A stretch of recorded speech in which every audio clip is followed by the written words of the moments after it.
And we're going to start again. We had a little technical difficulty there.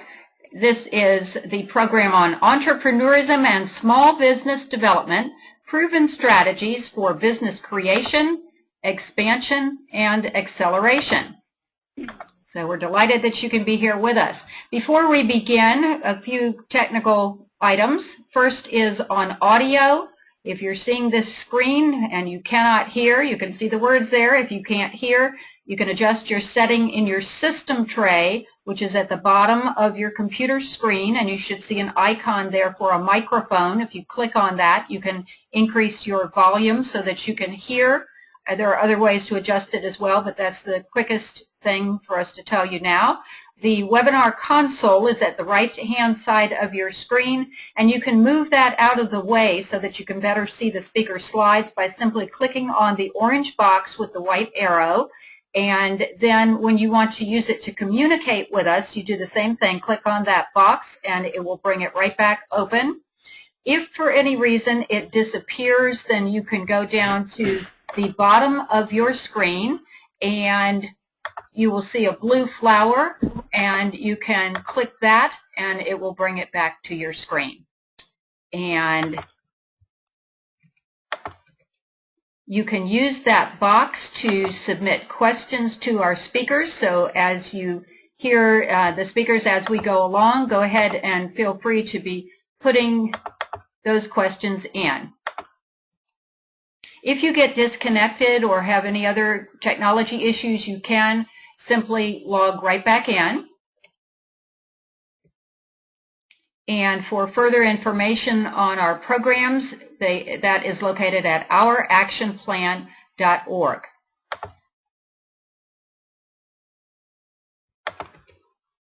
So our official welcome from Jefferson County, Florida. And the county is very pleased to be hosting today's event and the web series. The web series is called Rural Florida Economic and Business Development. And we'd like to thank the Florida Department of Economic Opportunity for their support of this series, as well as the larger program of which it is a part on the Community Vision Action Initiative. Again, the website is ouractionplan.org. My name is Marcia Elder, and I will be the moderator for this event. Heinz Boyd is, one moment, traveling. Let me make sure that he has not joined us. Commissioner Boyd, are you with us? He is traveling and on a cell phone. He is trying to join us, and if he does make it, then he'll come in at a later point in the program. He's in some areas where the reception is not good, but he is a commissioner with the Board of County Commission for Jefferson County and the former commission chair. He also is a small business owner in this community, Monticello Realty and United Country Realty. Has a lot of experience as a small business owner and is an avid supporter of community-based small business development. So we're very much hoping that he can join us, and he's very passionate about it and has great ideas and can also help answer some of the questions that you will be raising about small business. And one moment here, we're getting some questions, and so I'm going to go ahead forward, and Betsy Barfield is the chair of the Board of County Commission. She may be joining as well. She's been with us for the prior webinars, and she too is a small business owner. So we'll just see how it develops. She's between meetings right now, so today didn't work out as well. But we do have someone else who is no stranger to small business development, and that is Julie Conley, who is the executive director of the Jefferson County Economic Development Council. She's a native of this county and has been involved in local government for the past 20 years, previously serving as the elected clerk of the city of Monticello and treasurer also. And in the subsequent 4 years, she served as mayor of Monticello and now is a newly appointed city council member once again. She also is vice chair of the North Florida Economic Development Partnership. And so we're going to turn the audio over to Julie for a brief welcome. And go ahead and unmute Julie, and I will do the same. Go ahead. Welcome. And your line is muted on your end, Julie. There you go. All righty. Good afternoon, and thank you for joining us on the webinar. The Economic Development Council is very pleased to be working with the county and with Marcia Elder on the webinar series, as well as on the larger initiative to develop an action plan for economic development and diversification in the community. I want to thank our two small business development professionals for being with us here today. I'm looking forward to hearing what they have to say. And I'm also very grateful for my friends right here in Monticello who are successful small business owners and have agreed to share their stories with us. I've known the folks at Carrie Ann & Company and at Kessler Construction for a long time, and I've watched them grow their companies into successful businesses. They're providing jobs in the community, and they also contribute in lots of other ways to making this a special place. And I thank them for their time this afternoon. And I'll turn it back over to you, Marcia. Okay, thank you. And as a brief introduction of myself, I'm a consultant to Jefferson County and also have my own small business, which is CPI Consulting. We have been in business for over 25 years as a multidisciplinary professional services firm, including 9 years producing online events such as today. And I'm from Fort Lauderdale and have been a long-time Jefferson County resident and am well known for saying it's the best place in the world to live and work. And as a consultant, two of our contracts are with Jefferson County, and we also administer the Small Business Development Program. So I'll be participating wearing that hat as well. And we are the consultant on the Community Vision Action Plan. Today's presenters include, and we'll get into more detail in just a second, but Barry Ryan with the Institute for Rural Entrepreneurship, Michael Myrie with the Florida Small Business Development Center Network State Office, and the two businesses that Julie mentioned where we will be doing interviews, a little bit of a different format there, and interviewing of the owners of those businesses are with Carrie Ann & Company and Kessler Construction. So you'll meet them in just a bit as well. First, we'd like to go to Barry Ryan. And Barry joined the Business Development Office at the North Carolina Rural Economic Development Center in 2007. He oversees the work of the Institute for Rural Entrepreneurship and the center's micro enterprise loan program. And under his leadership, these programs have served over 1,500 rural clients. They've launched over 200 new businesses and created over 500 new jobs. And they're doing some really exciting things there, and some of those can be great for this community and for other rural communities throughout Florida. So we are really looking forward to his sharing on their leadership. And a little bit further on his background, he serves as a member of the Rural Center's Loan Participation Program Review Committee, and that's a program of the center's $46 million Small Business Credit Initiative. He has a bachelor's in business and economics, and he was a founding member at Winthrop University of their Students in Free Enterprise Club. And so we're going to unmute him and turn the slides over to him. And welcome, Barry. Thank you so much for being here. Hi, Marcia. Thank you. It's a pleasure and an honor, and it's good to be with your group. Thank you. And the slides are now to you. Okay. Let me get this set up here just a moment. And we're seeing your screen. Okay. And so now I should just turn on my presentation. Is that? It is, and maybe you could hit the maximize. It might come up a little larger. Is it showing in the full screen there? It's a little over half of the screen, but it's very readable. Oh, okay. Let me see if I can get it for you there as a full screen. Is that better? That's fine. Okay. Very good. All right. Well, once again, I'm Barry Ryan with the North Carolina Rural Economic Development Center. And what I'd like to do today briefly is just overview some of our programs where we assist small businesses throughout rural North Carolina. And I thought by just starting by giving an overview of the Rural Center and some of the work that we do, and then going into some detail about our small business programs. I am welcome. Marcia, if you wouldn't mind, if anyone wants to submit questions, I'm glad to be interrupted. I can't see the chat window right now, so Marcia, if you would let me know if any come across, that'd be really helpful. I will do so, and I know we'll have some at the end too, but I will watch for that. And also, since you mentioned that, could I just jump in? I hate to do this, but Commissioner Boyd has just arrived. Oh, go ahead, please. Could we do that just for a second? Of course. Okay, excellent. And Commissioner Boyd, do you have audio?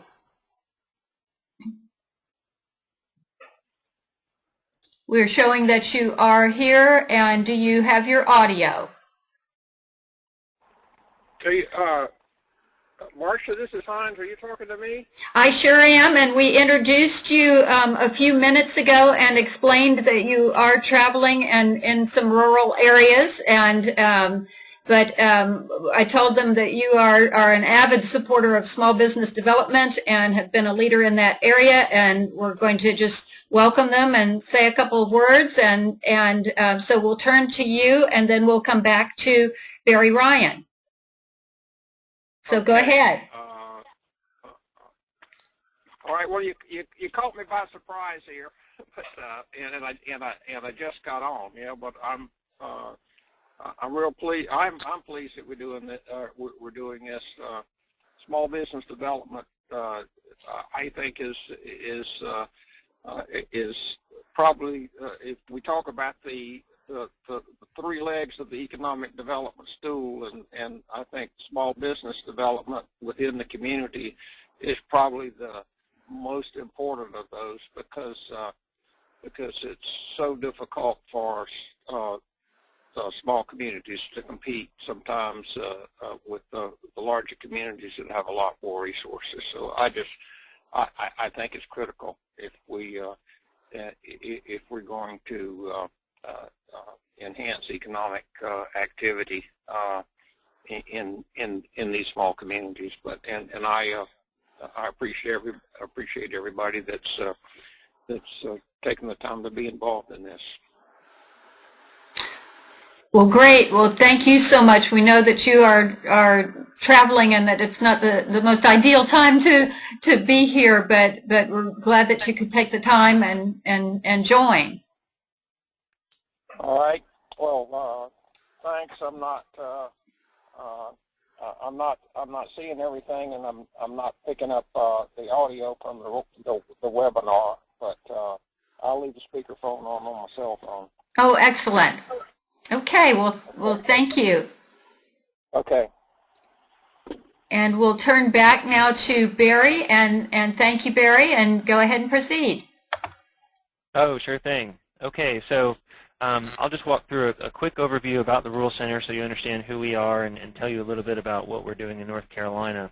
And so to start us out, to tell you about the Rural Center, the Rural Center has about 18 staff now that are dedicated to rural economic development, focusing on the rural areas of North Carolina. We're really focused on bringing resources and sound economic development strategies to rural communities. Most of our programs focus on small business and also focus on rural communities and the rural leaders within those communities, and trying to help make those individuals in those places stronger and more resilient, and help to promote economic development and growth in rural North Carolina. Just a quick geography lesson real quick about North Carolina, just to try and make this relevant for y'all so you can understand the context in which we work here in North Carolina. North Carolina has 100 counties. It's a lot for a state that's relatively small by geography. And of those 100 counties, 85 of them we consider to be rural. And so these are places with population density less than 250 people per square mile. And you can see there that most of the state by geography is rural. These are places, communities of small towns and the places where we work. And so it's important, that context is important as we think about that most of this geography of the state is rural. but it represents just under half the population of the state. North Carolina has a population of about 10 million, and just less than half of that population lives in those rural counties. And so one other quick point of geography or more economics is to think about just one measure that we track very closely for rural North Carolina is unemployment. And I know in Florida it's probably very similar that in the thriving urban areas, the major metropolitan areas, unemployment, especially since the recession and the recovery, unemployment hasn't been as much of a problem in the urban areas. Areas in North Carolina like Charlotte and Raleigh are pretty well recovered and doing well in terms of unemployment. But then in some of the rural areas of our state, you can see there some of those darker shaded counties, we still have unemployment as high as 12%. And so these are counties that really have not recovered from the recession. And these are the places where we work. This is where we work to develop small businesses and help people become self-employed, because it's really a viable strategy for growing jobs in these communities. A lot of these rural communities, and I heard someone mention the economic development stool and the different strategies you can have. A lot of these communities don't have a chance to recruit outside businesses, especially larger outside businesses. And so focusing on small business and local business development is really important, and that's what we promote here at the Rural Center. So the Rural Center, just to give you an overview, we have three main program areas. The program area I'll be talking about most today is entrepreneurship and microenterprise. That's where we're working directly with small businesses. The other one that I'll talk about is our Small Business Credit Initiative. This is a program where we are working under U.S. Treasury funding. That's $46 million. I'll go into some detail about it, to provide capital to small businesses in North Carolina. This is actually a 100-county program, so this is statewide. This is not just for the rural areas, but the Rural Center administers it for the state of North Carolina. So I'll go into some detail about that. And then our third program area here at the Rural Center is leadership and outreach. This is where we focus on rural leaders and rural communities and trying to develop those folks, because we know that if you're trying to help small businesses and develop the rural economy, two really important components are the rural leaders that live in those communities, where we provide leadership development training. We host an annual Rural Economic Development Institute to help train rural leaders and give them the knowledge and the skills that they need to go back and make a difference in their community. And then we also focus on reaching out to our small towns. We've, over the years, done intensive strategic planning training with 67 small towns in rural North Carolina, where we go in and form a local team, a very inclusive local team, to help them build an economic development strategy and then actually implement that strategy. That process for a small town can take a year and a half up to 3 years, and we've done that with 67 towns, helping them develop strategies focused around community and economic development and help them advance in the rural economy. So that was an overview of the Rural Center. Now I'll talk about our two capital programs first, and then I'll go into some detail about some of our entrepreneurship coaching programs. The first one I mentioned was our Small Business Credit Initiative. That is a U.S. Treasury funded program. Florida also has the Small Business Credit Initiative, and some of the other panelists might be able to speak to it. But I know that Florida, comparative to North Carolina, Florida has about $95 million that's been allocated from U.S. Treasury. In North Carolina, the Rural Center actually administers this program for the state. We, before the Small Business Credit Initiative, ran a capital access program here in North Carolina for over 12 years, very successful program. And so when the funding came from U.S. Treasury to launch the capital access program as part of the Small Business Credit Initiative, the Rural Center was chosen to implement it. And since then, it's gone really well. So that program was announced in early 2011. Since then, we've deployed over $35 million in lending capital. And I'll explain each of the three programs for you briefly. We have a capital access program which provides loan loss reserve funds to banks, credit unions, and community development financial institutions to help them extend credit. Those are generally small loans under $100,000 that we support through that program. The loan participation program. That's where we work with lenders, primarily community banks. There's about 25 active lenders in North Carolina that use this program, and we work with those lenders to help them by participating in their loans Generally, we participate up to 15% in a loan. These are loans ranging from $250,000 up to multi-million-dollar loans that we participate in. And by participating, we take a subordinate interest and therefore reduce the bank's risk in the loan. It also helps the banks to overcome loan-to-value issues. So if they're looking at a small business loan for purchase of property or purchase of real estate, we can come in and bring that 15% that looks like equity to the bank because it's subordinated, and help the business secure the financing because they then meet the bank's underwriting criteria of having 85% loan-to-value. So it's a great program. It's done a lot of volume in North Carolina, a lot of loans. What's been amazing for us is that we launched this program as a statewide program, and partly I think because we're the ones running it, has had a great impact in rural North Carolina. Working with the community banks throughout the state, you really get some reach into the counties that you wouldn't otherwise get, and it's been a great success for us. And so finally, the Fund of Funds program, it's where the Rural Center invests in angel and seed capital and also equity investment funds throughout North Carolina. We have 4 funds that we've invested in for a total of $10 million, and they're deploying that capital to businesses in the state. And this is ranging from early-stage startups to well-established manufacturing firms with growth opportunities, and there's been some really great investments with that program. And so altogether, we've put out $35 million of the 46, and it's leveraged over $350 million in private funds that have gone to support small business lending and investment in North Carolina. So we're really pleased with the program. And if folks have specific questions, I can talk to them.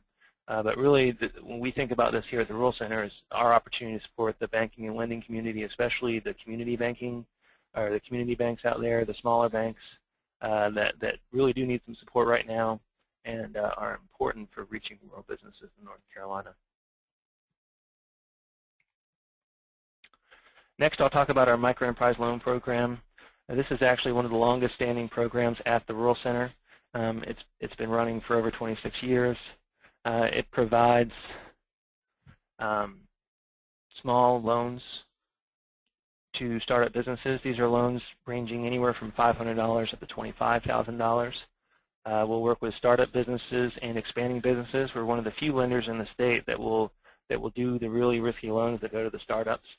And just to give you an idea, our average loan size for this program is about $10,000. So even though we go up to 25, most of our loans are smaller.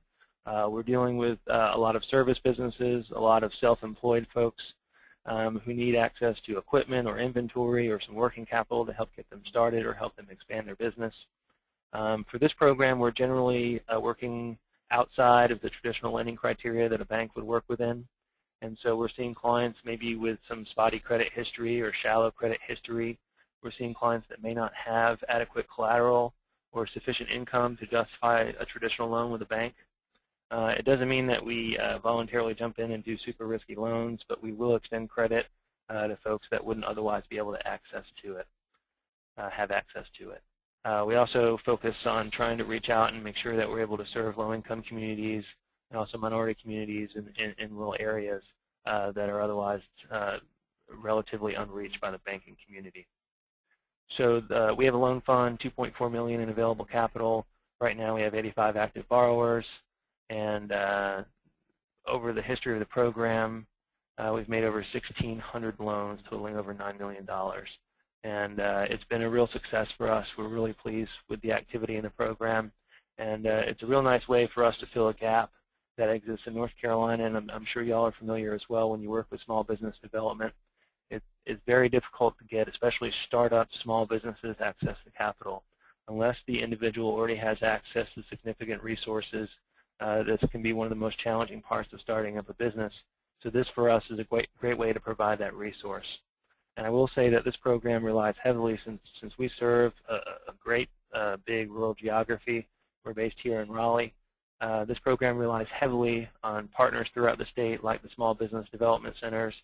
Also, our community college network has small business centers, so there's a huge network of folks that we work with to help bring loans into the program.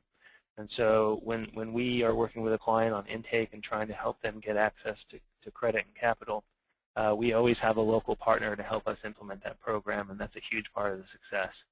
So as you all think about, and it seems like there's a local initiative for rural economic development, one of the things that's most important for a lot of these statewide resources is having strong local partners that are able to help implement the programs and able to help the local clients access those programs.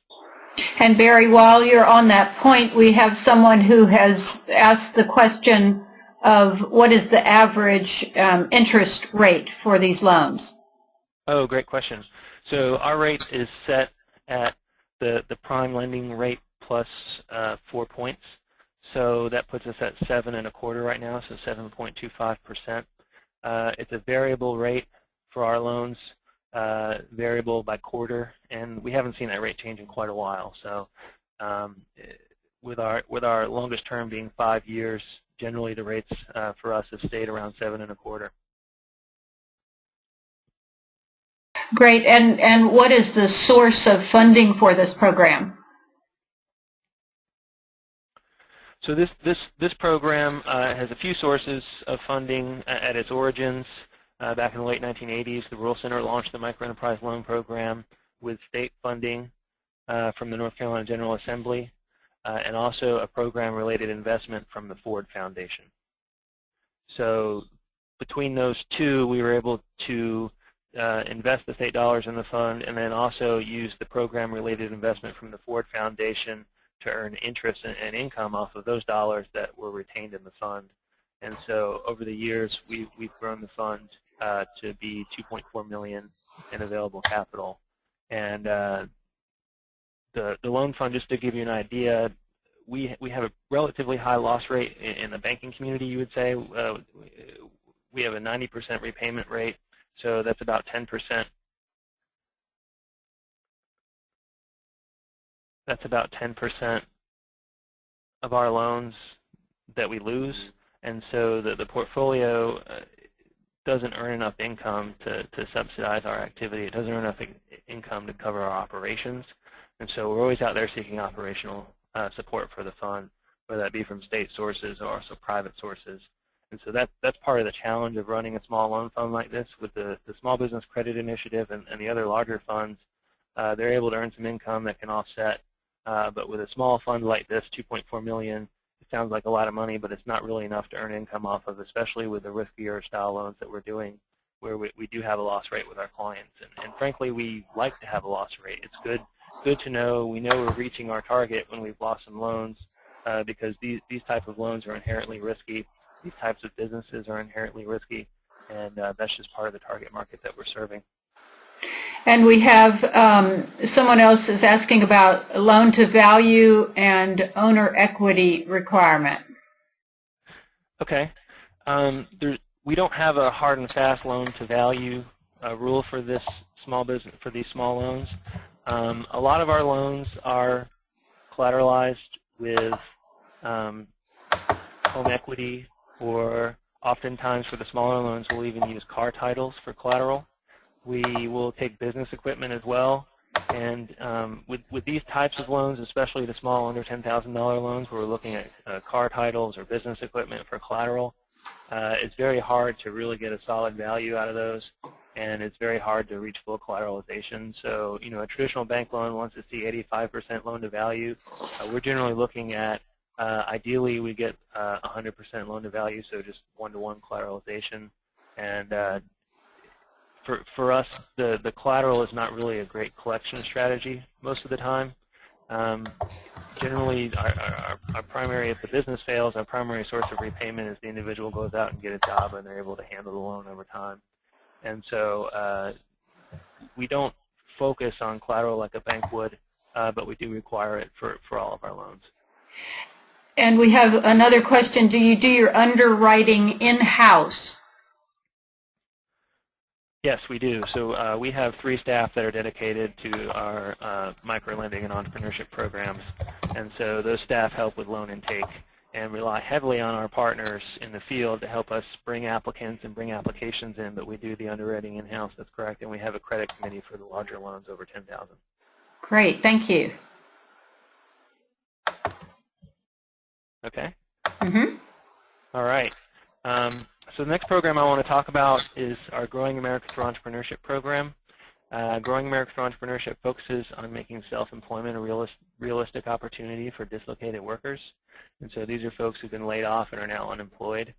And especially in rural areas, for those of you that are working in rural areas, you know that if someone loses a job in a small town, especially if they're part of a larger layoff, it's difficult for them to be able to find reemployment and get access to a new job. And oftentimes self-employment can be a really viable source for them if they're trying to stay in their community. And also at the time of layoff, if a person has access to unemployment insurance benefits, it can actually be a reasonable time for someone to start a job, even though there's a lot of challenges associated with it. So we focus on providing training and coaching to help folks get access to the resources they need to start that small business. And I want to jump back and talk about some numbers real quick, just to think about our philosophy here with the GATE program. I was talking in North Carolina about the unemployment rate and how rural unemployment is much higher than the urban rates. And another thing that we look at is just thinking about the self-employed and those who run small businesses as a part of our workforce. And this is really important with this program and the partnerships that we've made with the workforce development community. When we look in North Carolina, we've got over 200,000 self-employed. We've also got over 400,000 small businesses, under 10 employees. And if you take those establishments, those firms, and just think about the person that's managing that firm, or the entrepreneur or the small business owner at the head of that firm, and you take that number and you say, these people are a part of our workforce, these entrepreneurs, these small business owners are a part of our workforce, you actually come to 14% of our workforce just for those folks that are running those small businesses.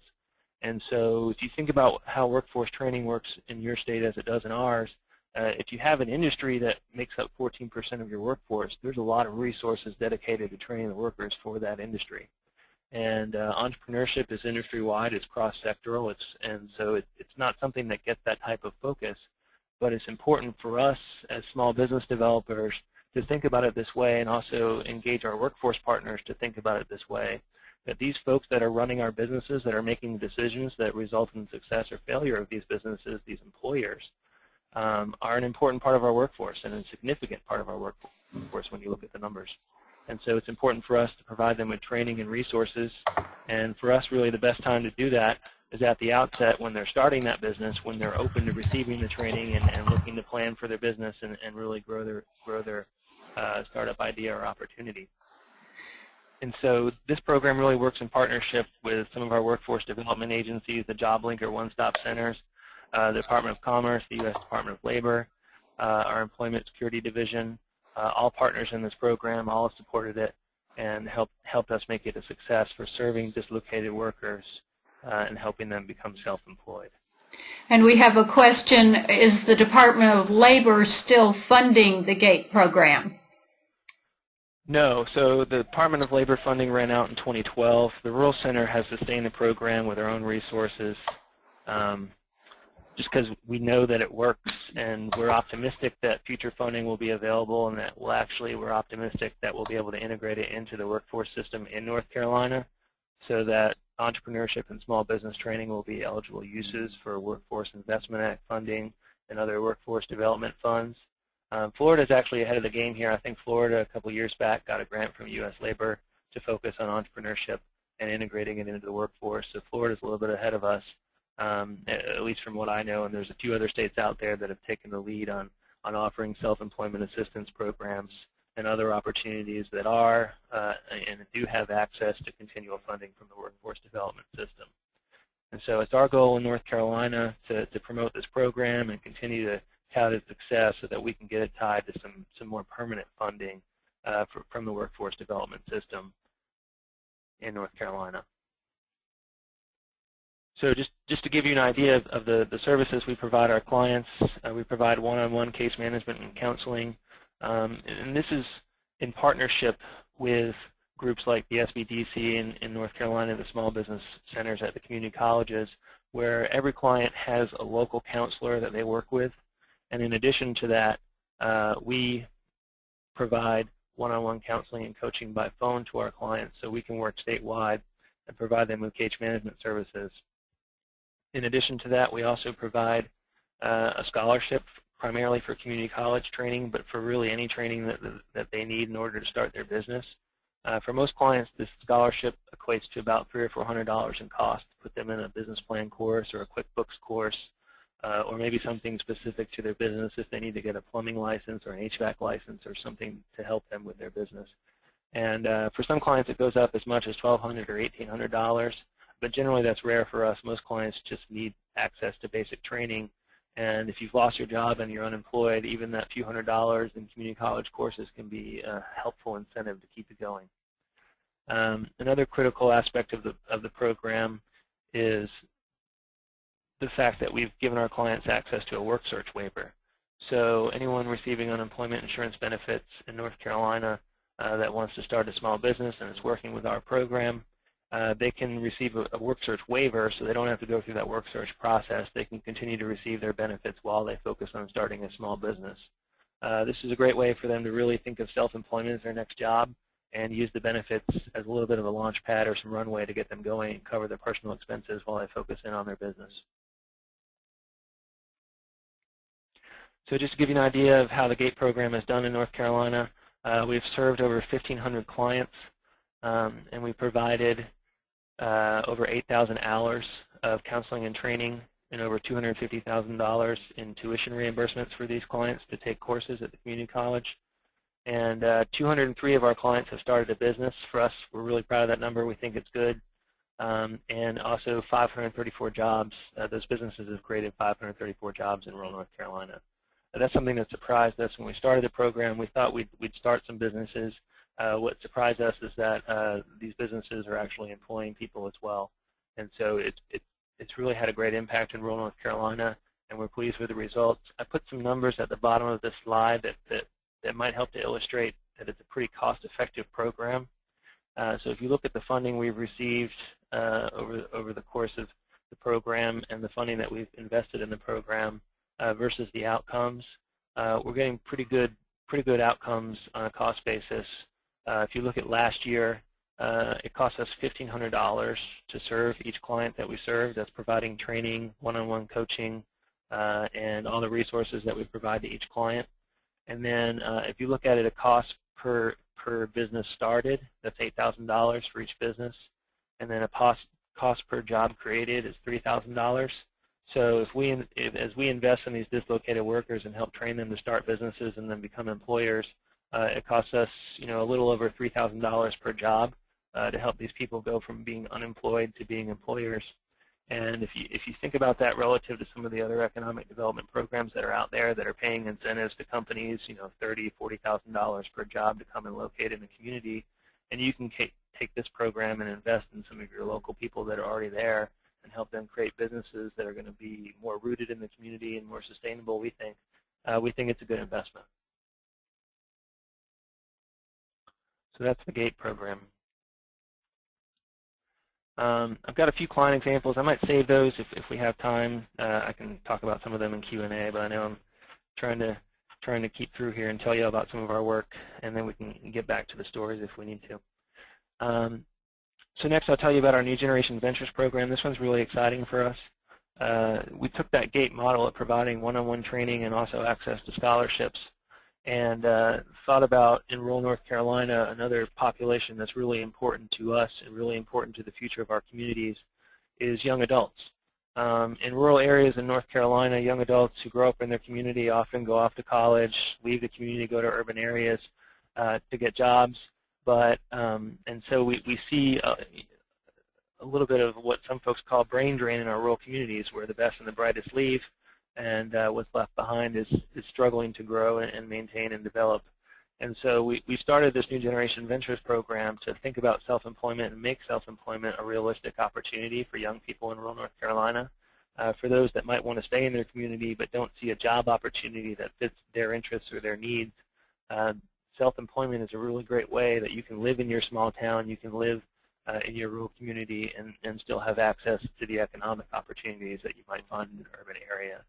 Especially with internet access and the changing business models that are out there and available, especially to young people right now, it's been a really good opportunity for a lot of our clients.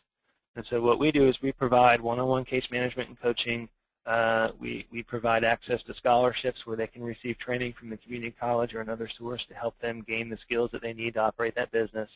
And we also focus on helping the clients access capital. And so for young people especially, access to capital can be a challenge, and so we develop some unique ways to get them access to capital, whether it be through our microloan program or through other methods. One of them that I want to tell you all about is pretty unique. We call it microloan circles. It's based off of our microloan program, but it has a little unique twist. For those of you who are familiar in international development models, microenterprise, the Grameen Bank lending model for microenterprise development is really at the core of the microenterprise industry and what started it all. Muhammad Yunus and his group out of Bangladesh. And they started with making loans through small groups, small peer lending groups that work with each other and go through a development process, and then form their own credit committee and actually make decisions amongst themselves on who they want to fund. That model is really hard to implement in rural areas because it's hard to get a critical mass of clients together, especially for us when we're based in Raleigh and we're trying to work across the state. And so we looked at technology for a solution, and we found that through using Google Hangouts, a webinar service much like one we're on today, except we use video chat, we were able to get clients together and use this peer lending model, use this group lending model, and the clients were able to meet together, to work together. We took them through an 8-week training process, and we did this as a pilot last fall and took the clients through the process. We were able to get 2 clients funded out of that group, that initial group of 6 clients, and it was a really great learning experience for them and for us. And we had 2 good loans come out of it, which was really exciting to people that would have otherwise not had access to credit. We're talking about like a young fellow that was trying to start a business, had never had credit before. He'd never had a loan, he'd never had a credit card, and so we couldn't qualify him based on our underwriting criteria. And so putting him through this microloan circle process made that possible.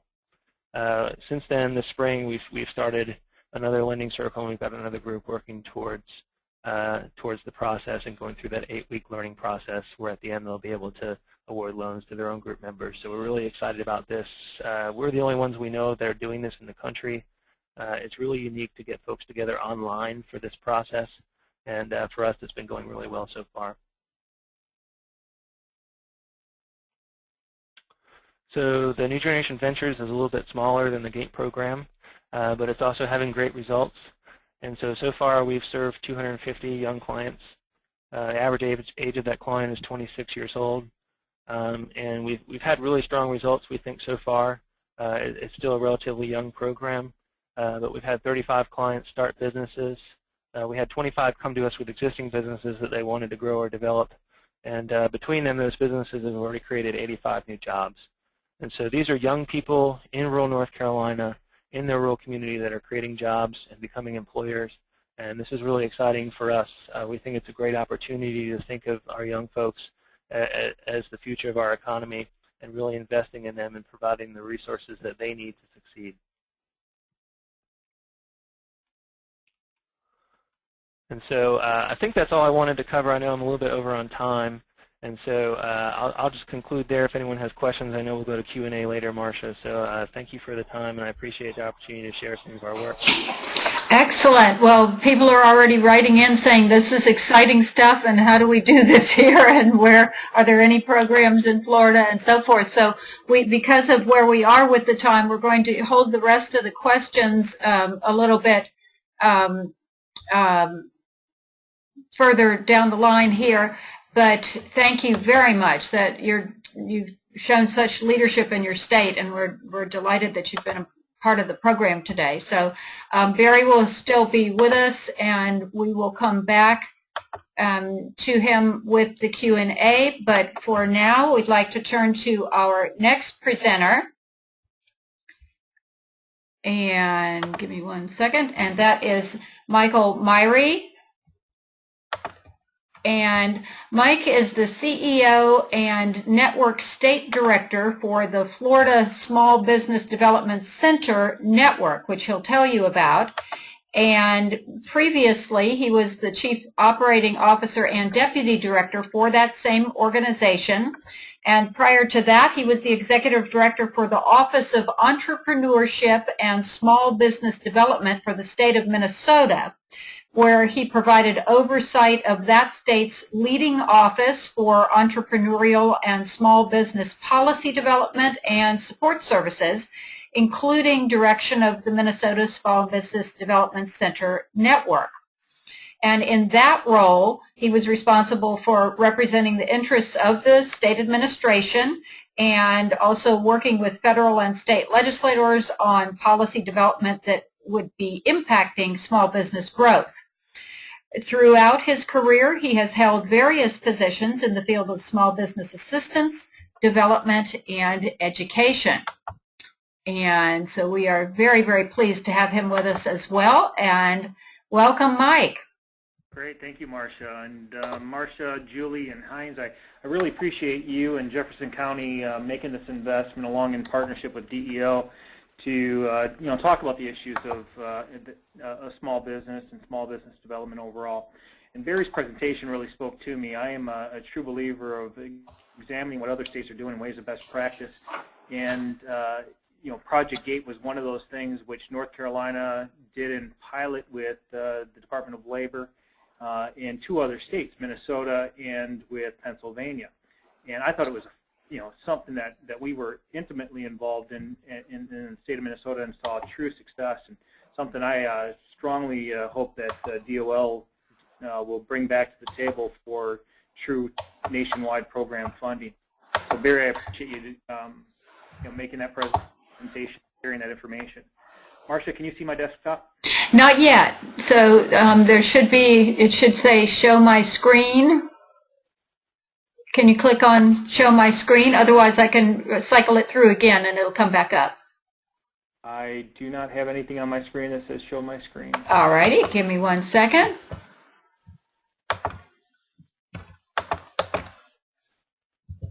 And we're just going to bring the screen back on this side and then send it to you again. And let's just take 1 second.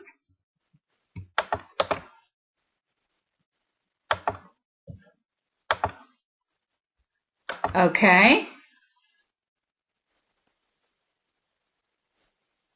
Again, it's not prompting me. All righty. Well, that's not good. Huh?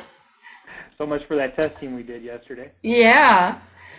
Okay, well, let's just try a couple of things here and see what happens. It's showing that you are the presenter. There we are. We see it. Fantastic. Good. Well, good. When Marcia, so I'll go ahead and get started. And if you want to bring it up to full screen. Does that, okay. And it's doing that thing with the third of a screen. There you go. And then from beginning up at the top left. Yes. It's going back to the smaller. Now, some people's computers may show it full screen. If we could get some feedback on that, are participants seeing this full screen? And let's see what folks are saying. No, but it's okay. But it won't be okay once he goes to, because this text will be too small. What did you do yesterday? You did something yesterday. You put it in edit mode. Yeah, I just kept it in edit mode, which is this current state. So it actually yesterday came up with the full view. But this text will be larger with this than if you go back to the way that it just was. So that's fine. Okay. All right. Well, technology sometimes just doesn't cooperate. All right.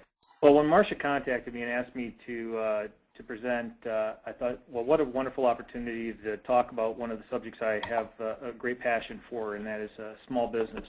But in that conversation with her, I asked, I could certainly have a self-serving conversation and talk about the Florida SBDC network, our focus, our mission. However, I wanted to make the session more informative than just that. So what I'd like to do is just talk a little bit about some of the things that are often discussed and why small business is important to Florida and Florida's growth and prosperity. I put a couple of quotes up here, one from President Obama and one from our own Governor Rick Scott, to just show that there is consensus, bipartisan consensus, that small businesses are truly the engine or the lifeblood or backbone of our economy. But why is there such strong bipartisan support or consensus for that?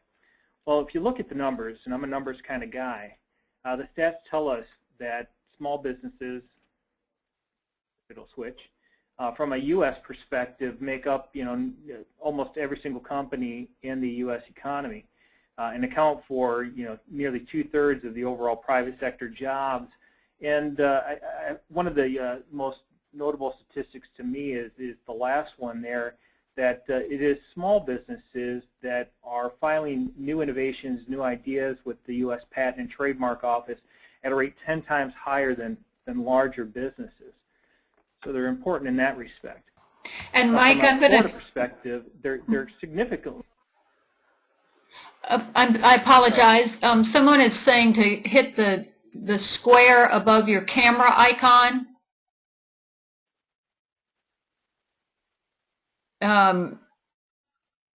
If that person has any other feedback, it is definitely welcome. Normally you just hit from the beginning, but that didn't work. That took it smaller.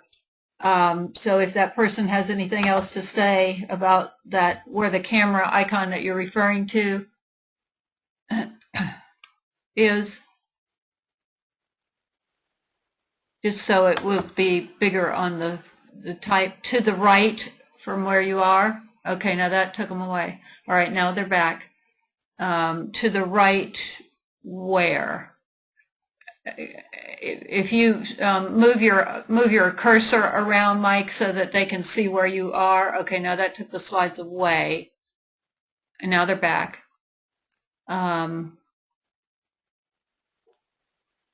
The square above, I should know this, I do this all the time, but I'm not seeing what you're talking about. The square above the camera icon. See the camera icon? Okay, I see nothing. Okay, well, I'm not sure what else to do unless somebody else has something to say on this.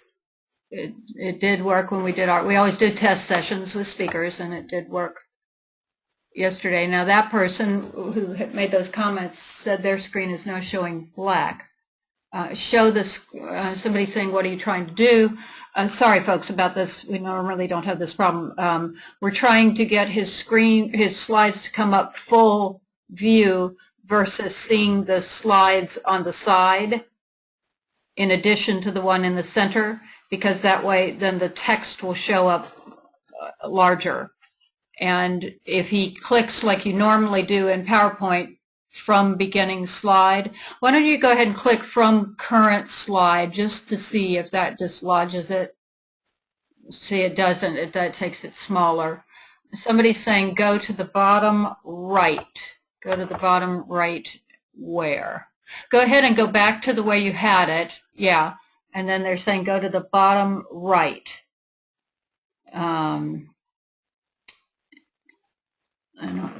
And does that person have any other feedback? Next one, he said. Next one. How's that? That's definitely, the text is larger. You still have the slides on the side, but it's way, way better. Okay. All right. All I did was zoom in, so it's larger on my screen, but it's also larger on your screen. Yeah, that's great. Okay. So, all right. Thank you. All right. And thanks for the feedback from participants. Yes, I apologize. So to Florida, small businesses have a very significant impact. Florida is a state of about nearly 20 million residents in 2.1 million businesses in Florida. So if you do simple math, you see that about 10% of our population in Florida own a small business. And 97% of the businesses in Florida, when we talk about these 2.1 million, are actually what we call or define in the Florida SBDC network as micro businesses or SMEs. They have fewer than 20 employees. And when you account for and look at our rural areas of the state, that rate is even higher. For example, in Jefferson County, 98% of the businesses have 20 or fewer employees. To Barry's conversation earlier, we do account for the fact that self-employed individuals are out there creating their own jobs, so they're inclusive of this particular number. 80% of these businesses are owned by a single individual, those sole proprietorships, and they employ nearly 2.9 million Floridians.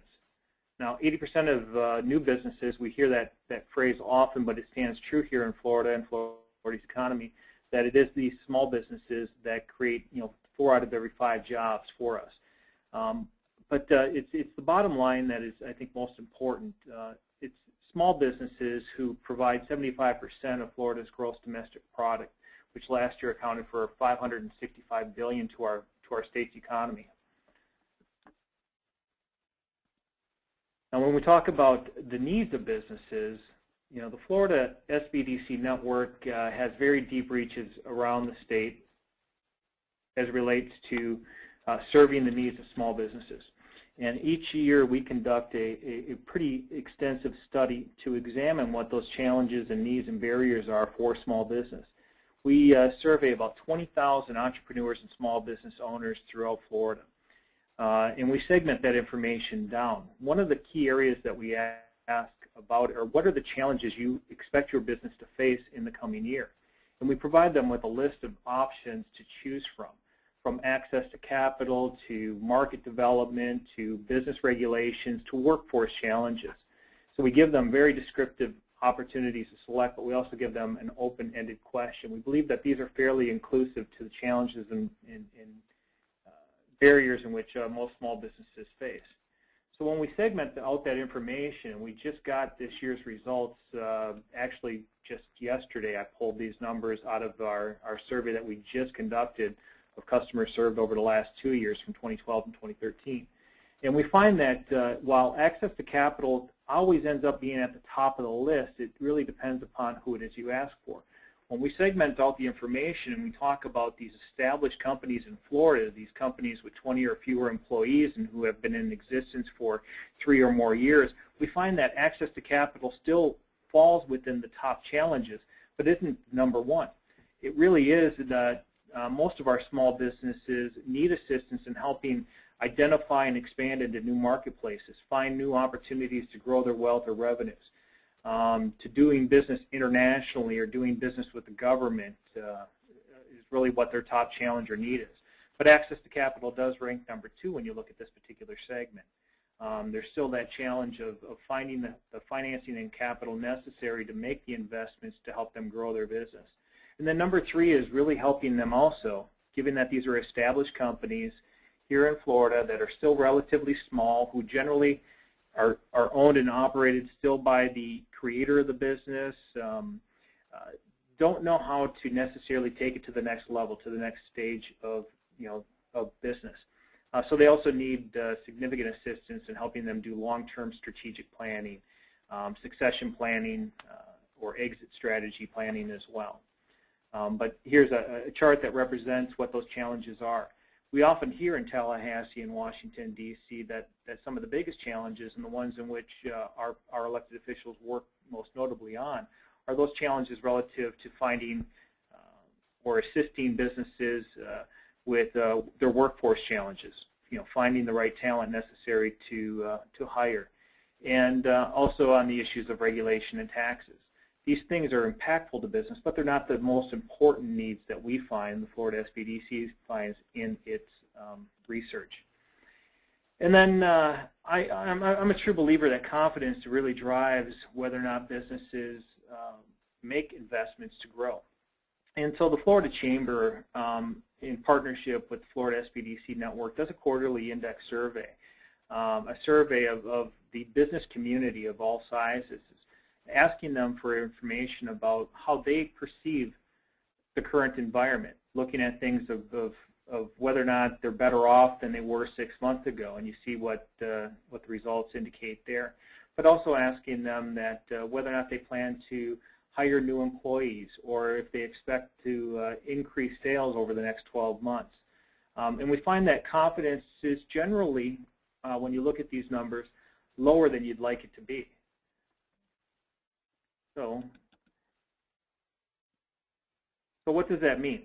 If we have bipartisan consensus that small businesses are essential to the economic growth and prosperity of our state, that the statistics clearly demonstrate that small businesses are huge contributors to employment and the overall health of our economy, that needs of small businesses are more technical than they are political, meaning that they really need technical assistance rather than changes in tax structure, and that confidence of small businesses is necessary to take the risk to make investments grow. What can we do? Well, the Florida SBDC network is the state's largest principal provider of small business assistance. We're in Florida statute. We're defined to be this principal provider. And within statute as well, it defines who it is that we serve, what it is that we do, and how we are held accountable to the state to produce return on investment. But we are not a state agency. We're a partner. We're a network of partnerships. We're funded in part by federal, state, and local, and other private and public funding dollars.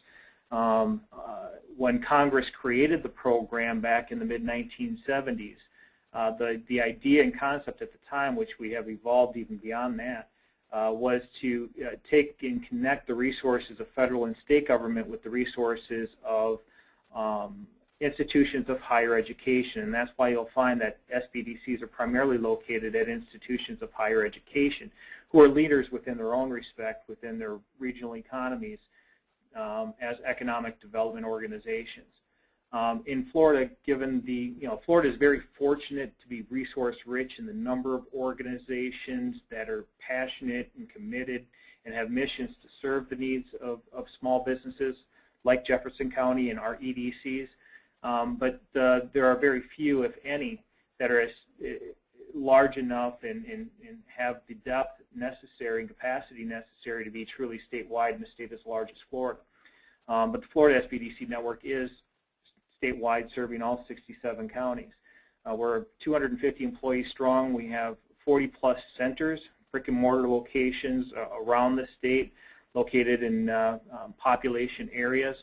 And then we have a number, I think the number is currently about another 40 locations beyond that, which are partner locations, which we go and visit, which are out in our rural communities to serve our businesses located in those smaller communities. And our purpose is very simple, and that is to take the resources that we are afforded to help businesses grow. So what do we do? Well, SBDCs provide existing and emerging businesses and growth-oriented companies in Florida with the professional consulting, training, and information they need to grow and succeed. So the three service components in which we offer are one-on-one, personalized confidential consulting that is provided at no cost to the business owner. We do a lot of educational programs as well, seminars to courses on issues of anything as basic as starting a business, to managing a business, to how to adequately financially manage your business as well. And then we also do a lot of business research and provide information and data as well to our small business owners. Our primary workforce is our professional consultants. Now, it's easy to think that that these consultants are not, empathetic to the customers in which they serve. That is, the small businesses that they consult. Because we are associated with institutions of higher education, we commonly get, or there's the perception that we are nothing but academia individuals. But the reality is that our consultants are actual small business owners themselves who are certified and credentialed in a lot of areas of specialty. And that our consultants are not located in another place outside of Florida or in a isolated urban area, but rather are spread throughout the state within the communities in which they live and work. And our people are results driven. They're driven to help improve business performance. We hold them accountable in actually doing that. Who does what we do? And then who do we serve? From a segmentation perspective, the Florida SBDC network looks to take the marketplace and divide it into 4 different markets to then strategically align our resources to serve those market segments. So we serve pre-venture individuals and startup businesses, which are, pre-venture individuals are those that are in the early concept stage of business development. They have an idea, but they don't know where to go or how to take it to market. We work with those individuals, but how we work with them is generally in providing them with information or training. Some pre-venture individuals, depending upon where they're at in the process, we will work on a one-on-one basis with to help them begin their business venture.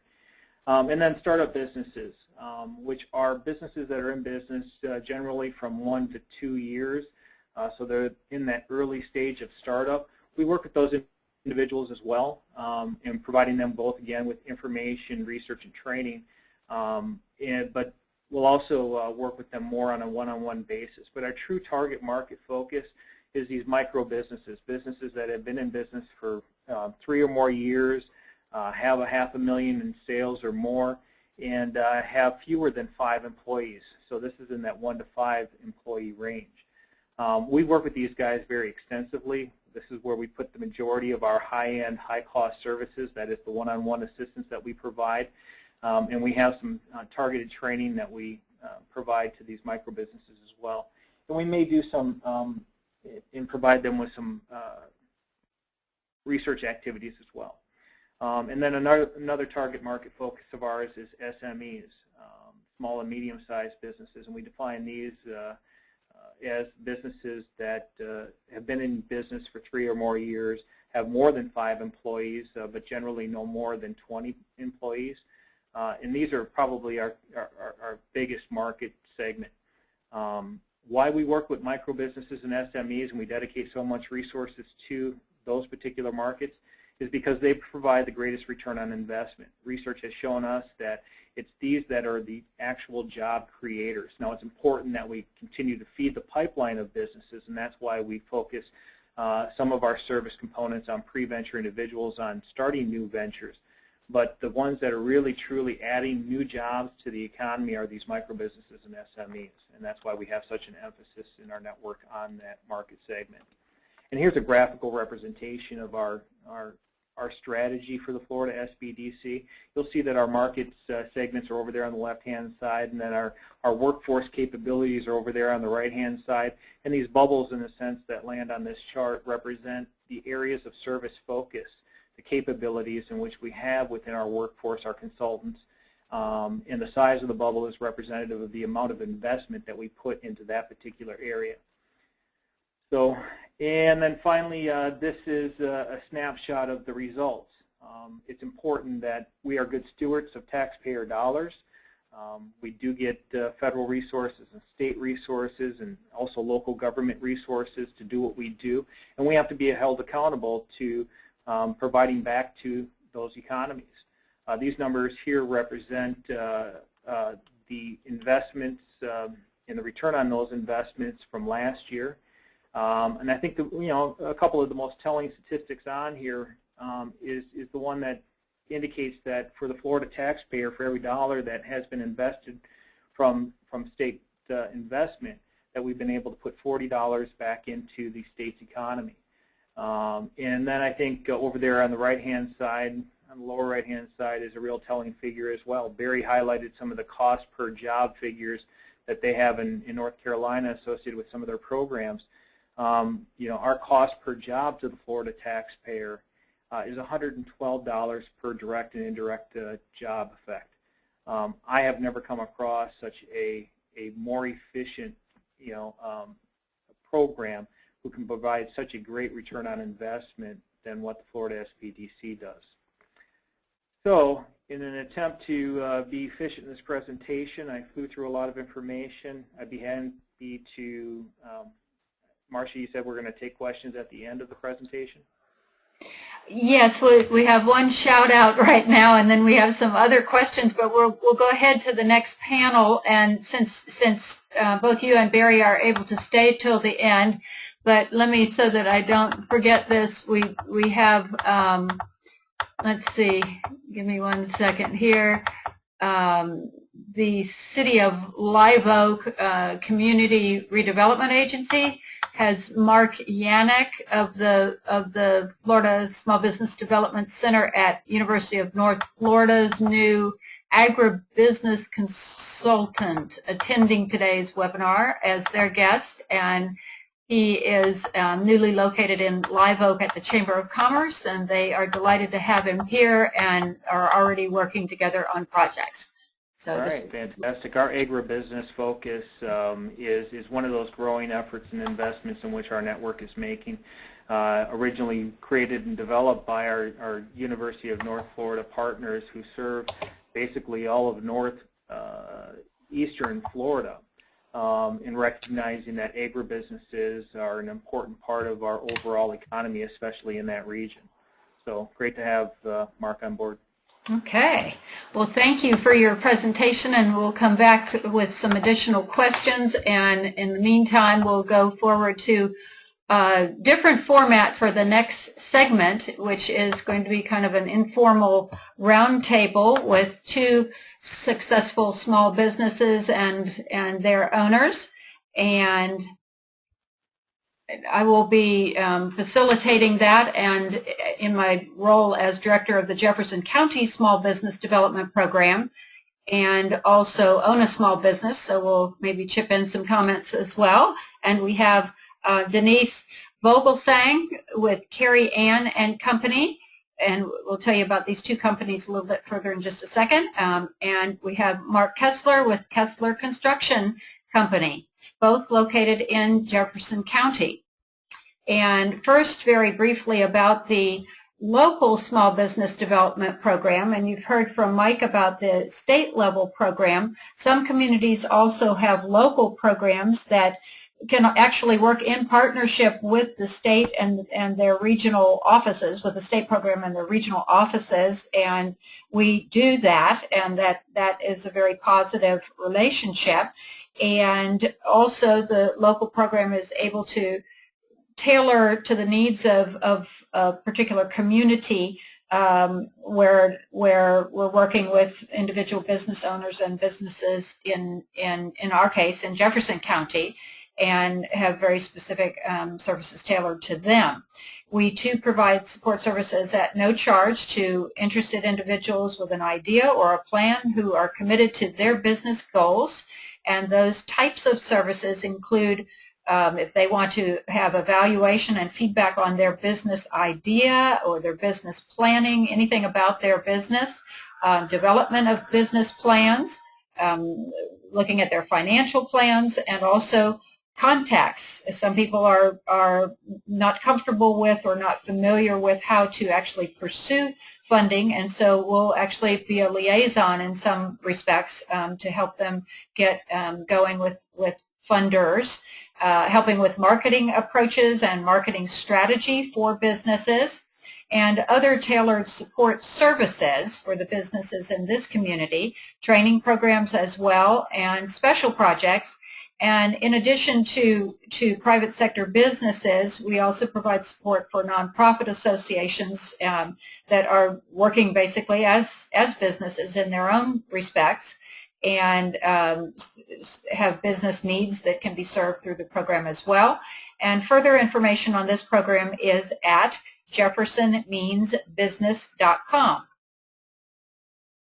So let me tell you about the two guest presenters today, and they will be interviewed, and they include Carrie Ann and Company, and Denise Vogelsang is here as co-owner of that company. They have been in business for over 10 years, and she has a master's in special education and educational administration from FSU, and she taught and was an administrator in the Leon County Public Schools for almost 20 years, and was born and raised in Leesburg, Florida. She's married with 2 grown daughters and 2 grandsons, has been a resident of Monticello for 23 years.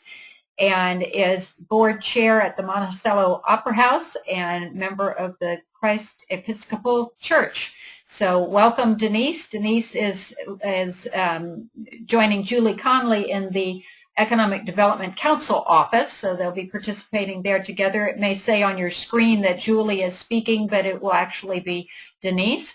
And I'm very pleased to also introduce to you Mark Kessler, who, along with his wife Teresa, own Kessler Construction.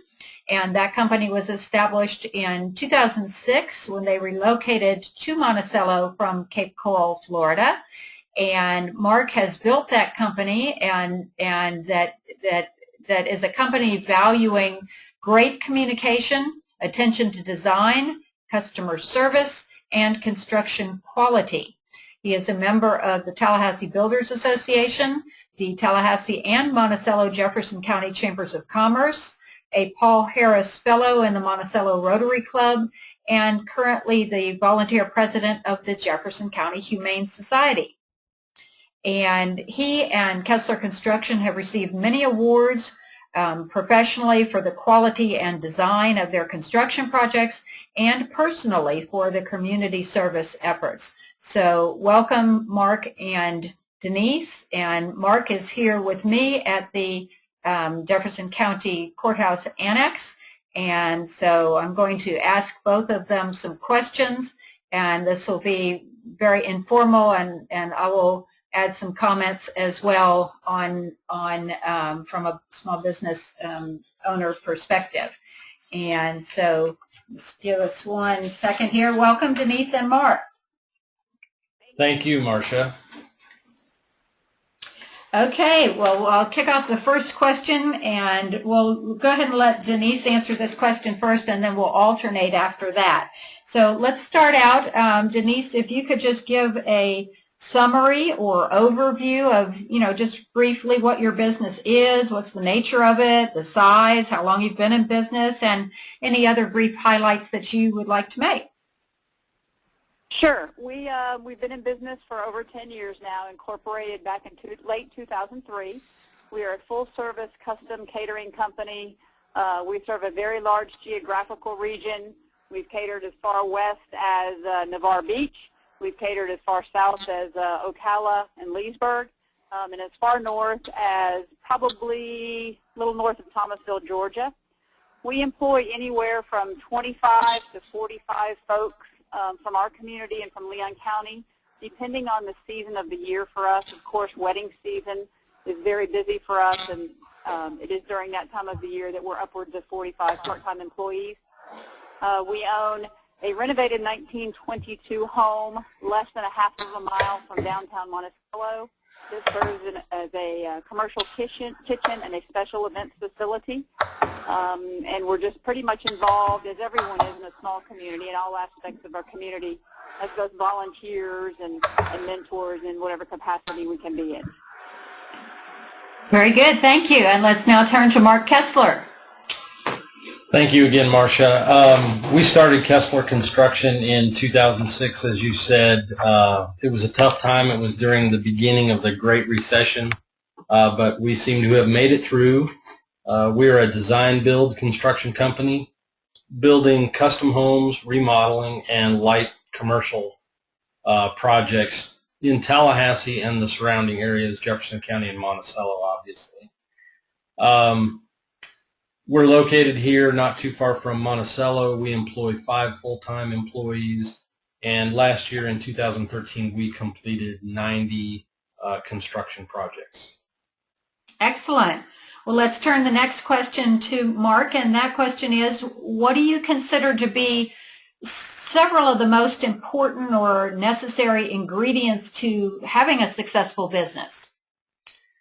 I think hard work and dedication are important. Great communication. I believe communication solves all problems. That's the key to everything. But also staying organized and the ability to put the client's best interests first. Well, I know your company is very well known for that, and that's a great, succinct, and power-packed answer. And Denise, can you share your thoughts on that? My thoughts are very similar to Mark's, although we're in a very, very different business than he and Teresa are in.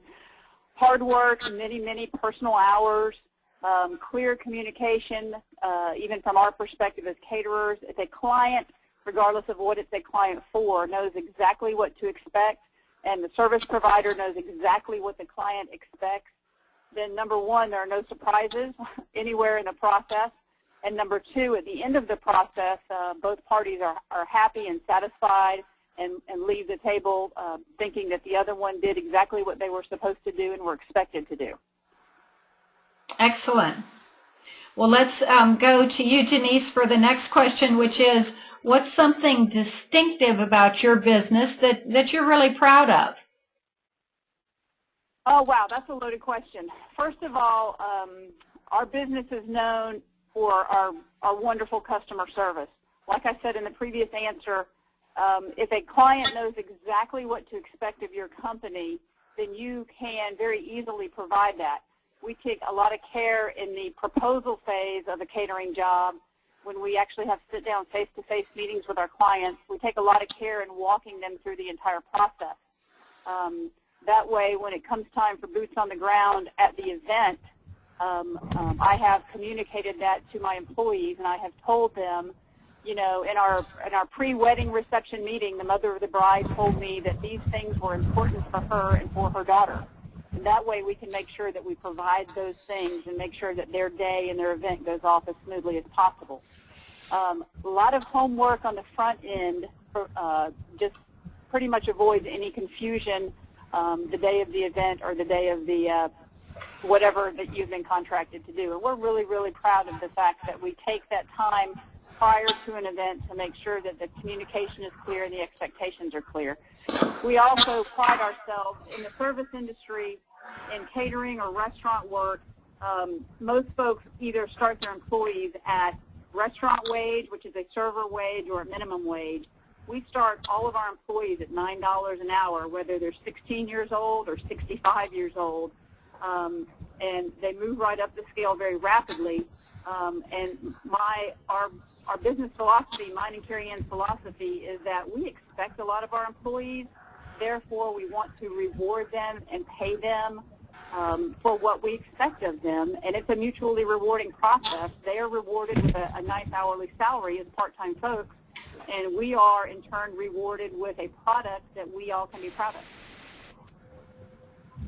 Well, it sounds like you do have a lot to be proud of, and thank you for sharing that. And let's now turn to Mark. Well, I guess I would say that I take pride in trying to be a leader in the construction industry. We have a couple of areas that we think that we lead the industry.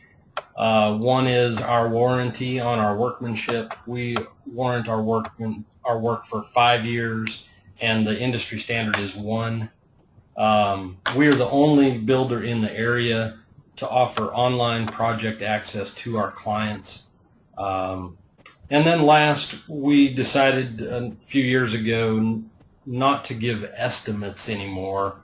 What we do is we do the research and we give what we call exact price guarantees. And then I have to say, because of pride, I'm very proud of my team and the work they do giving back to the community. Well, those are great insights, and again, things for you to be proud of with what you've accomplished with your business. And I'd like to ask the next question for either or both of you. And Mark, why don't you go ahead and begin. What's something that you didn't know when you started your business that would have saved you time, money, and perhaps avoided some stress if only you had known? I think it's embracing technology. I was one of those guys that thought you had to have file cabinets full of documents and paperwork from past projects. And when we made the decision to go mostly paperless, and it's amazing how technology has helped us and made us more efficient. Well, I can certainly echo that. Being in the technology business, there are so many exciting things that can be accomplished that in past years just never could. And so that's a great one. And on these questions that we're asking, don't feel compelled if on any that you just pick the ones that you would like to answer. But I will ask, did you have anything that you'd like to add on that one, Denise? Yes, I do. Coming from a school administration background, I had a lot of experience in managing large amounts of people, and that didn't intimidate me at all. But the processes were a challenge for me. Filing monthly state sales tax reports, filing the quarterly, what we used to call unemployment reports, it's now reemployment reports, to learning the QuickBooks software that I use to keep my business books. The processes like those were the ones that were a challenge for me personally, and probably took me a good 2.5 to 3 years to be completely confident in my abilities and what I was doing. Well, I can add to that one too. When I started my business, which was 29 years ago, I was working for the state and had a real good job, and yet I had a passion for starting this business and just jumped out there. And as soon as I got out there, it was quite a rude awakening, because I didn't know anything about running a business or marketing a business or, you know, any of the fundamentals, much less the details. And it was quite scary to be hanging out there, because you are depending on yourself to generate the results. So what I would have wanted to know, and we asked, or we said in our advertisement for this program, what are some of the pitfalls to avoid or the nightmares to avoid? And at the time it felt kind of like a nightmare, but didn't have a business plan, didn't have any funding other than my own reserves, didn't have a marketing analysis, didn't have a marketing plan. So I would have greatly valued a small business development program to provide the kinds of services that the Jefferson County program does, and that the programs that Mike has talked so well about did, or the offer right now. So that's a little bit from the standpoint of my company. And let's turn to the next question. And Denise, often people with good ideas for starting a business have what it takes to design and run the business, but they don't have the resources to get it off the ground. Can you share any insights related to small business financing for a new business, whether as approaches that you used or any others that you've seen that have been successful? Sure. I will just do a little testament to the approach that we use. I'm one of those human beings that is sort of afraid of debt, very afraid of debt. Don't want any kind of debt looming over me. So we took the approach of starting very small. We actually rented our church kitchen and paid the church a monthly fee, and were responsible for some pretty major upgrades in the church kitchen in exchange for a beautifully equipped kitchen for us to use as our commercial kitchen. We were there for almost 2 years before we bought our building that now houses our commercial kitchen. And in that 2 years, we were able to squirrel away a whole lot of money in order to finance the projects that we proceeded with. In addition to that money that we were able to save, we went through local lender. We chose not to go through any of the available small business help tools, and we went directly to a local small lender. We believe in keeping a lot of our business local. And we have had wonderful luck and a wonderful relationship with a local bank for many, many years, and have made it a priority to keep our debt very, very low as the process went. Our advice is just to not bite off more than you can chew. As a small business, you have to be prepared for what Mark referred to earlier, the Great Recession, and thankfully our two businesses have been successful through that time. But I think it was because we did not overextend ourselves in terms of facilities or equipment or anything that we knew that our current customer load could not support and provide for the future for our business. Excellent. Well, that's real sage advice there, and based on real-world experience. So thank you for sharing that. And Mark, would you care to add anything to that on financing for small business? I think Denise pretty much said it all on that one. A lot of my thoughts, I agree with Denise completely on her answers there. Okay, well then I'm going to turn the next question to you, and that is economic diversification was the theme of our last webinar from a community standpoint, and especially for rural communities. And kind of a little spin-off on that, you've each been diversified on a company level, and we'd welcome your sharing about that as a business and financial success strategy. My thought on, I guess, diversification is I think that a lot of times as small business owners, we feel we have a niche or what we want to do. I think you have to be flexible to recognize opportunities that might be available that you could provide a service or a product for. And I also think that in a small community, it's important to look outside of your area to do business. You know, we do a lot of work in Jefferson County, but it's definitely part of our business plan to go outside of our area and complete projects in other communities also. Very good. And back to you, Denise. Yeah, I'll just mention a few things briefly. Number one, we realized very early on that we needed some steady contractual business.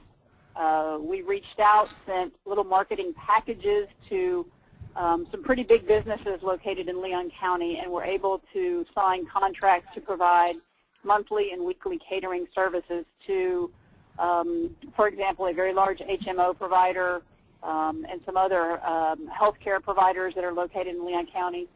So those monthly and weekly contractual things really do provide a steady income stream.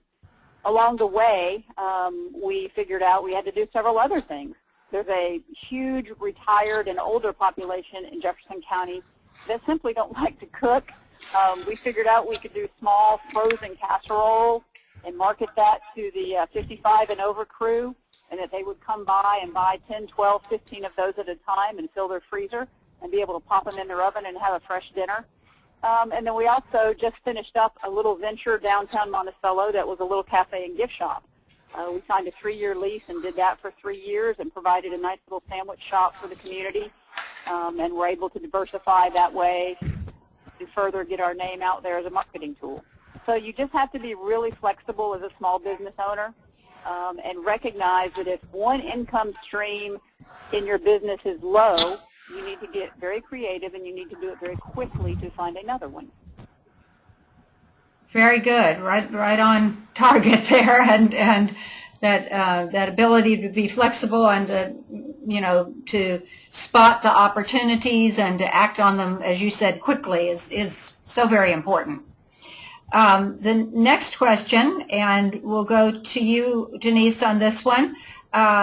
You can have the best business in the world, but if nobody knows about it, it's not very likely going to succeed. So what strategies and approaches do you use for marketing so that your target audience does know about you? Well, first of all, we're one of those old-fashioned businesses that we still invest in the yellow pages, contrary to the best advice of my 2 grown children who think that's a total waste of money. We find through some questions that we pose to our clients that a lot of people do still use the yellow pages. So we spend a nice hunk of money with the yellow pages annually. We have a very nice website and a wonderful Facebook page that we take great care in updating regularly. My advice to small business owners is if you're going to make the effort to do those kinds of things, then you need to make sure you follow through and update them regularly so that your information is not old or outdated, or that your photographs are not old and outdated, because no one wants to do a Google search and find something, a piece of information, and then pick up the phone and call and find out that the information they saw online was in fact 3 years old, 4 years old. and those prices were no longer effective. We also do a lot of local stuff. You know, in a small community, you support every school group that comes to you, every church group, every local nonprofit community group, because you want to give back to the community and because it's the right thing to do. And we spend an awful lot of time and resources, as does Mark and Teresa's company, doing that as well. And obviously, word of mouth is the absolute best kind of advertisement there is. A satisfied customer will tell someone else that they're a satisfied customer. Very good. And could you go ahead and just give your website address? I've certainly been there, and it's very enticing. Yeah, sure, I will. It's www.carrieann, CARRIEANN.net, and the Facebook page is Carrie Ann and Company. Very good. Thank you.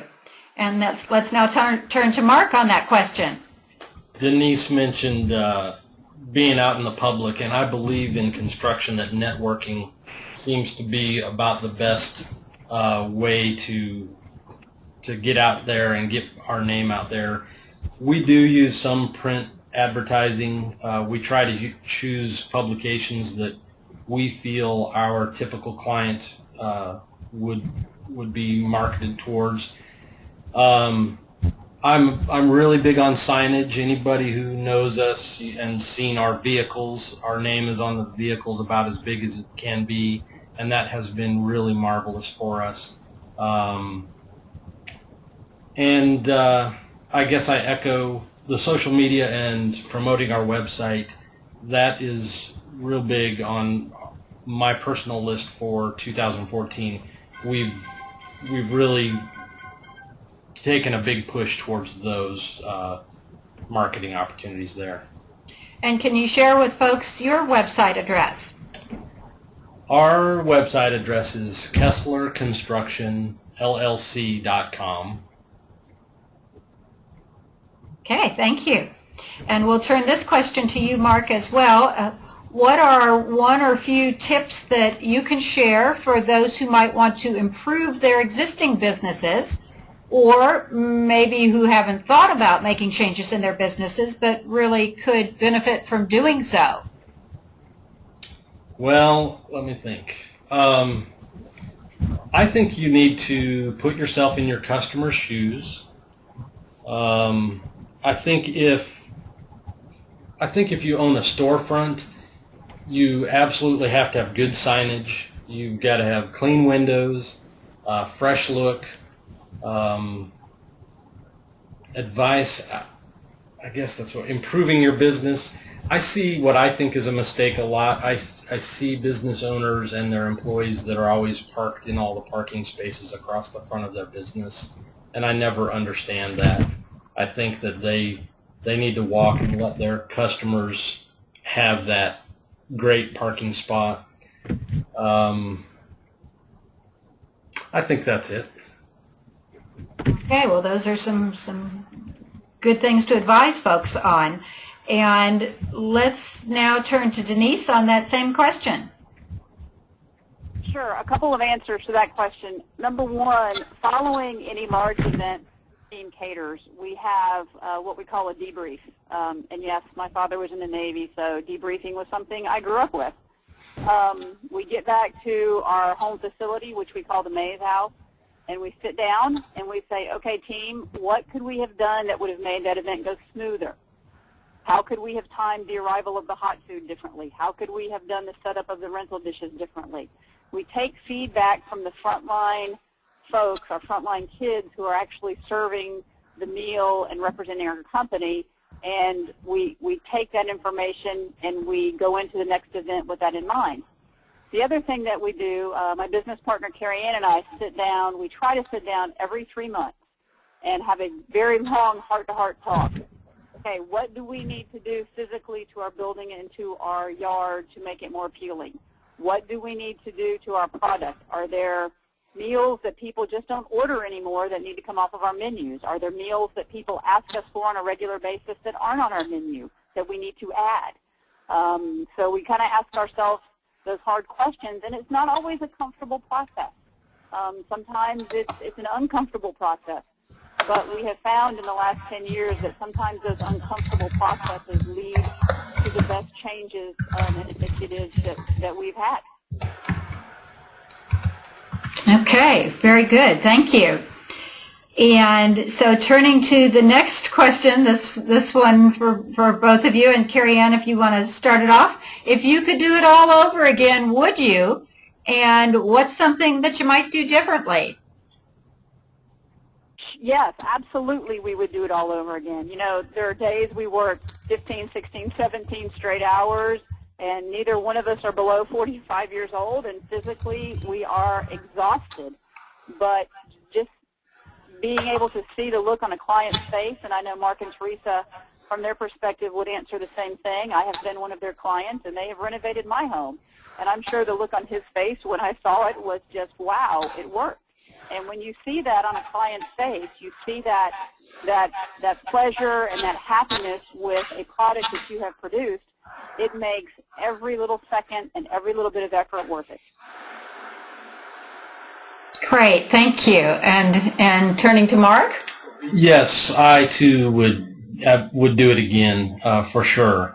What's something that I would do differently? Probably taking advice from people like Mike and Marcia and Barry, or seeking out their advice and putting a better strategy and a plan together. We certainly have been through the school of hard knocks at times, and so I think planning in advance I would try to do a little bit better. Well, thank you. And I certainly, with my own business, can recall many hard knocks, and you learn very valuable lessons. And to the extent that other people can learn from somebody who's already been through it, they can save that time and save the hassle and expense and so forth. So that's a real good thing. And let's turn to that to Denise on that question. Just in terms of what I would do differently, we did go into our business with a business plan, and we thought we had thought it out well and covered everything. I think what we were lacking, and at this point, now that we are both aging, we have just now started to develop our exit strategy and our plan to do that. And I think we should have given more focus to that 10 years ago, because that's taking a lot of time and energy at this point to do.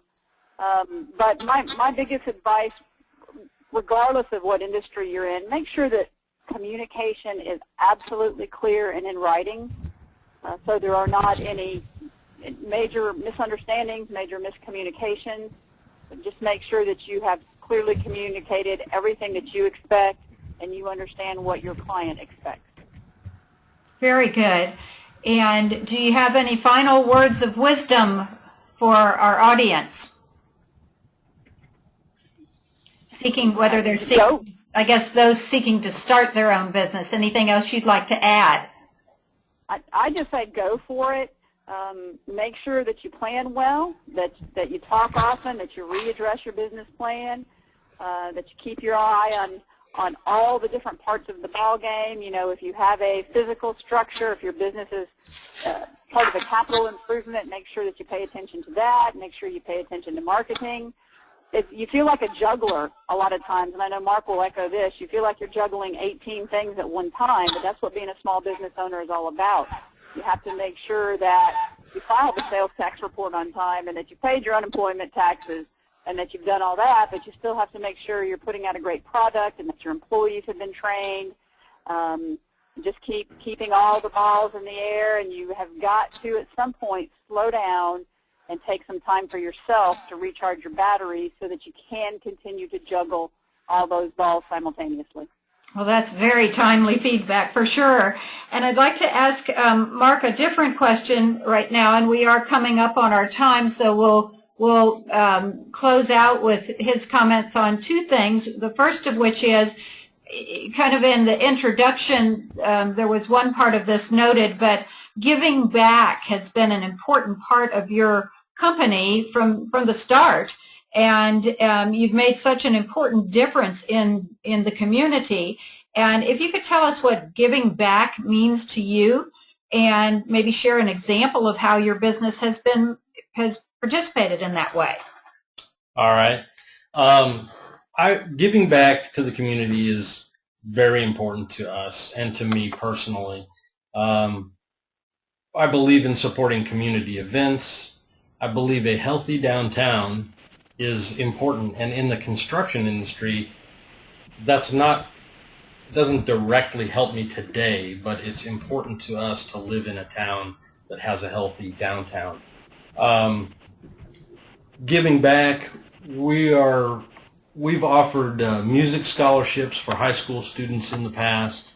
We're really excited and proud to be currently managing the construction of the 6,300 square foot Wolf Creek Pet Adoption Center, which is a new facility for Jefferson County Humane Society that my company has agreed to do that pro bono. Well, that is a major giving back, and bravo on your many contributions. And we'll close out with you, Mark, on any other words of wisdom that you'd like to share with people who are seeking to start their own business. If you believe in it, you can do it. Commit, put everything, 110% of yourself into it. It's going to be absolutely difficult at times, and it's going to be the most rewarding thing you've ever done at other times. Find a mentor and embrace change. Don't be afraid of change. Great words of wisdom. Thank you. And thank you both. This has been very informative and I think inspirational for our listeners. We do have a number of other questions that have come in, and there just isn't time today to address them, so we apologize for that. But I'd like to go back to our other two speakers for anything that they would like to add, and let's make sure that they are unmuted. They are unmuted. And also welcome Commissioner Boyd is back with us. Again, he is traveling and has not had great reception along the path. But Commissioner Boyd, if you care to add anything, please join in. And same with Barry Ryan and Mike Myrie. Any final words? Great. Denise, this is Mike Myrie. I really appreciate both Denise and Mark's perspective and words of wisdom. They're obviously two very successful business owners in Jefferson County, and they talked and highlighted a lot of really important advice. I think they would both say that you can't do it alone, that you really need to have trusted advisors in and around you, constantly giving you, information that you can use to help grow your business, to avoid the pitfalls. So I would encourage those that are on the line that are inspiring to own their own business to really go out there and make sure you build your own professional team. Very good. Thank you. And anything else from others?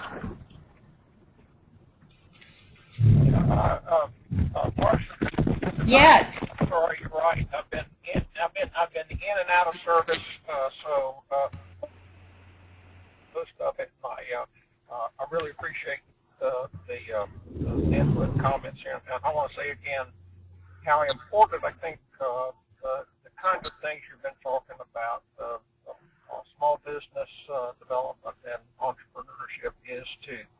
It's not just about jobs. It's about improving the economic health of a small community, and it's important that people like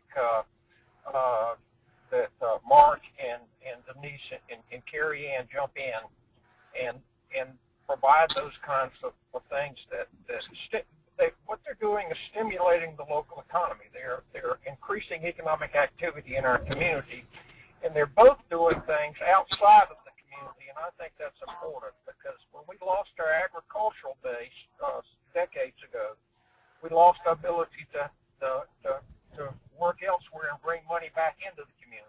And Mark and Denise both pointed out how they're doing that, and I think that's vital. And they're perfect examples of people that expanded their own business and how rather than waiting for somebody else to bring us big jobs. They've just jumped in and gotten it done. And if we can get a lot more of those kind of businesses, then we'll continue to be a vibrant community. And I especially appreciate what was said about the downtown area and Denise and Carrie Ann did push that along, and what Mark has done too. I think that's critical here. Very good. Thank you so much for being here. I know it wasn't easy today, and it's very much appreciated. And you mentioned the city, and we'd also like to acknowledge the city clerk, Emily Anderson, who is with us. So is Ron Sheehan, the EDC, Economic Development Council Director, Barbara Lincheski as an official from the Florida Department of Economic Opportunity, and a number of others, and all whose participation is very much appreciated.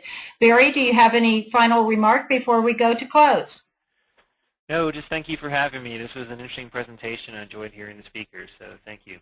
Well, thank you so much. And Julie, as well, you're muted right now, but if you care to add anything, feel free. I'd just like to thank all the participants and particularly our speakers today for their time. Okay, thank you. Well, we'll go to a quick closing slide or two. Want to make sure that everybody knows about our April program, Economic Development in Fast-Changing Times, April 16th, same time. We have Dale Brill, who has been a major official in Florida. You can see some of the roles that he has played over a number of years. And I'm going to go ahead and mute folks. Let me do that real quick because we're getting background noise. And we also have Anatolio Ubaldi, and he is a major national figure in economic development, and his work has been featured in the Wall Street Journal and Bloomberg Business and Forbes and Fortune and so forth. And he's got some outstanding information to present on economic development strategies and also using internet technologies in innovative ways to accomplish business development and economic development. So be sure to note that down. These programs are free of charge, and you can access them through the website ouractionplan.org to register, and we certainly welcome your spreading the word with others as well. We aren't going to the general Q&A just because of the time here, but did take questions along the way, so that was great, and thanks for all who asked them. Thanks so much to the presenters as well as all of the participants and the Florida DEO. And you can never promise that there will be an on-demand replay of a program for technology reasons, but we do hope that there will be one of this session if you'd like to refer it to others so they can benefit from it. It was very informative, and we'll also have copies of slides available on the website, so you can go back and access that. And welcome you connecting with us through this website. And then also for the Small Business Development Program, jeffersonmeansbusiness.com. So thank you all for being here, and we look forward to seeing you at a future program. Good afternoon.